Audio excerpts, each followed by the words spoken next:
मनोज जरांगेंचा आता पश्चिम महाराष्ट्राचा दौरा असणार आहे। सातारा, कोल्हापूर आणि औंध गॅझेटियरवरून जरांगे मराठा बांधवांशी संवाद साधणार आहेत। पंढरपुरातील सरकोली या गावातून संवाद सभेला सुरुवात होईल। पंढरपूर, सांगोला आणि त्यानंतर सांगली, कोल्हापूर भागातल्या मराठा समाजाच्या बांधवांशी जरांगे संवाद साधणार आहेत, अशी माहिती आहे।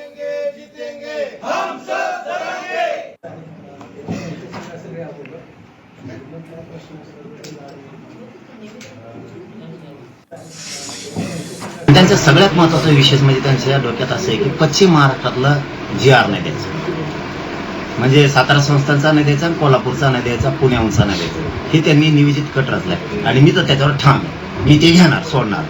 त्यामुळं सगळ्यात महाराष्ट्रातला मराठा समाजाने जागा होणं गरजेचं आहे। 58 लाख नोंदी प्लस हैदराबाद गॅझेटच्या सगळ्या कुणबी प्रमाणपत्र, सातारा संस्थानचे, औंध पुण्याचे सगळे घेऊन आपल्याला अंमलबजावणी करायच्या। त्यामुळं आपण जागा असलं पाहिजे, आपल्या समाजाला कोण फसवतंय